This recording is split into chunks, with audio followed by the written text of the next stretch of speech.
Hello po, kumusta po kayo? Master Galen na naman po. Andito na naman po ako upang magbigay sa inyo ng dagdag kaalaman tungkol sa usaping medical. Dito po, ang gagawin natin ngayon ay magbibigay tayo ng isang reaction sa isang video na actually matagal ko na itong nakita, pero ngayon lang ako nagkaroon ng panahon para makapagbigay ng reaction dito dahil napakarami pong nagpi-PM sa Facebook page. Tapos po, mga kakilala na mga hindi naman inline sa medical, tinatanong nila kung totoo ba daw ito. So, naisipan ko pong bigyan to ng pansin, no? Kasi syempre, social media, exposed din yung mga bata, no? At hindi lahat na makakaunawa na pag nakita to, maaring isipin nila ay totoo. So, mas maganda nang mabigyan natin ng linaw yung usaping ito, no? Yung tungkol dito sa video ito, bago pa man samantalahin ng iba na isipin na ang pag-inom pala ng alak ay mas makakabuti dahil pampatay daw ng mikrobyo. So dito po sa video ito, no, ayan po, panoorin po natin na naglagay siya ng bakterya sa slide. So ayan po, no. Mabisa daw na pamatay ng mikrobyo. Okay. Johnny Walker ang ginamit. Yan po, hindi natin alam kung ano, no, yung legit yung Johnny Walker na nilagay dyan. No? Maaaring mas matapang yung alcohol na sangkap niyan. Okay. So, ang mga tanong po sa akin ng nakararami na totoo po ba daw na makakapagpatay o makakapuksa ang alak ng mikrobyo? Maraming factors na dapat isaalang-alang. So alam naman po natin na ang alak ay may sangkap na alcohol, no? At usually ang alcohol po na sangkap ng mga alak ay nagre-range lang pang 5% to 40%. Para makapuksa, dapat nasa range siya ng 60 to 90%. So ganun po dapat. So yung range pong yan ng 60 to 90%, diyan po pinakamabisa, no? At the average of 70%. Diyan po mabisa na patayin yung mga mikrobyo like for example bacteria, no? So mabisa po 'yan. Pero po pag umabot na ng 90 to 99% or 100%, no, nawawala po yung bisa ng isang alcohol para puksain ang mikrobyo like bacteria, virus, no, mga ganon. Dahil bakit ba nawawala yung bisa pag mataas na? 'Di ba dapat mas effective dahil mas mataas na yung content na alcohol? Hindi po yung ganon, no? Dahil the more na mataas yung content ng alcohol, mas madali siyang sisingaw, no? Mas madaling sisingaw yung alcohol na yon.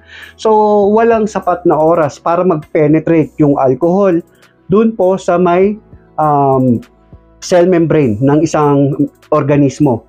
So, hindi siya makaka-penetrate dyan para patayin niya yung microorganism na yan.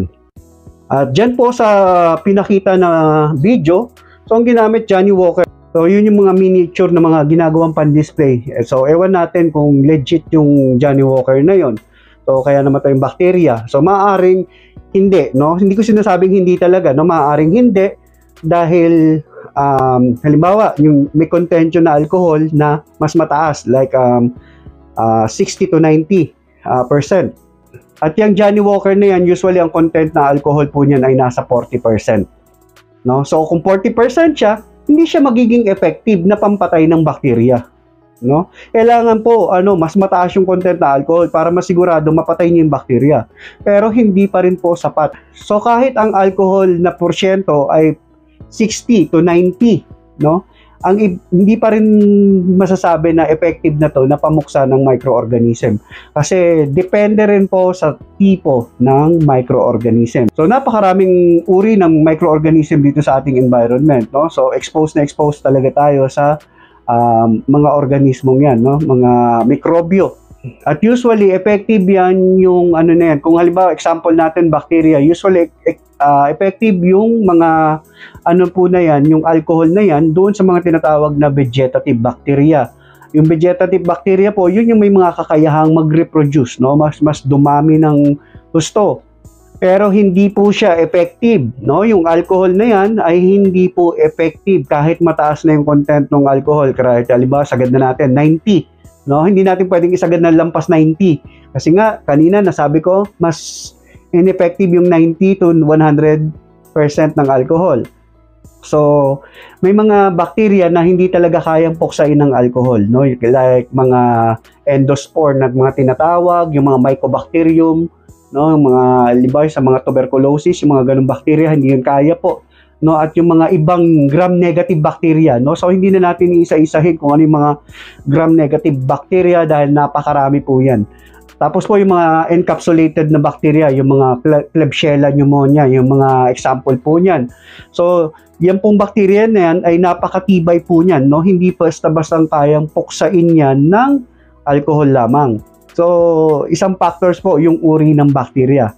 Tapos po, ang ikatlong factors po na isasaalang-alang po natin sa pagpatay ng mga bacteria by means of alcohol, syempre yung dami ng bacteria, no? So, halimbawa, yung nilagay na bacteria, dyan lang karami, dyan lang sa may slide na nilagay. So, kung mas marami ang alcohol na ilalagay mo, mas madaling mapupuksa. Pero kung mas maraming bacteria, tapos kakaunti lang ang alcohol na ilalagay mo, so hindi niya mapupuksa lahat ng bacteria na yon. At syempre, yung time ng exposure, no? So, yung time ng exposure, isa pang factor to. Halimbawa, yung exposure lang nila sa alcohol, less than 2 minutes. So, ineffective yun. So, dapat at least mga 2 to 10 minutes yung exposure ng bacteria, no? At dapat yung bacteria na yun, yung kayang puksain ng alcohol, ha? Hindi pwedeng yung mga matitibay na bacteria na hindi sila kayang puksain ng alcohol. So, dapat 2 to 10 minutes ang exposure nila para talagang mapuksa mo sila. So, paano ngayon yung mga matitibay na bacteria na hindi kayang puksain ng alcohol? Paano natin sila mapapatay? So, ginagamit yan, no? Sa pamamagitan ng pag-autoclaving, no? Autoclaving, gumagamit po dito ng mataas na temperatura at pressure para patayin po yung isang microorganism or for example, yung bacteria. Tapos po yung sporicidal, no? So yung sporicidal, yan po yung mga ginagamit na pang-sterilize, no? Usually sa hospital ginagamit po yan. Ano ba yung mga example ng sporicidal? Like yung glutaraldehyde, yung hydrogen peroxide, yung formaldehyde. So, yan yung mga ibang example na ginagamit na sporicidal na agent, no?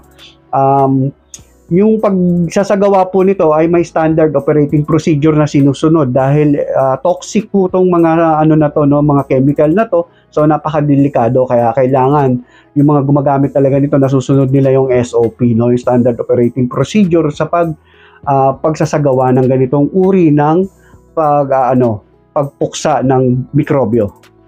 At yan, nilabas ko tong video ko dahil baka isipin ng ibang tao na, oy, buti pa mag-inom na lang tayo ng mag-inom ng alak, no? Kasi mas ano pala yun, mas magandang pang-disinfect, no? Hindi po totoo yun, no? Hindi po yun ganun.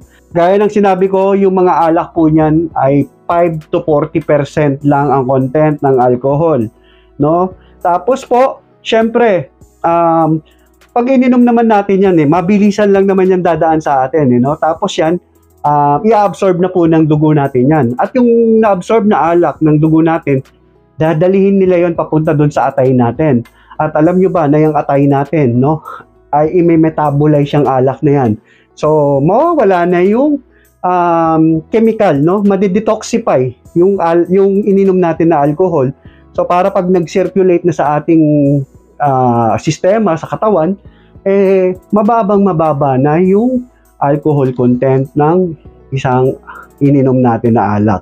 So, ganun po yun, no? So, hindi po yung ganun na pag ininom natin na yung alak, kung yung ano yung content na alcohol niya, mananatiling ganun. So, hindi, no? Pagdating sa atay, yari siya sa atay, no? Talagang,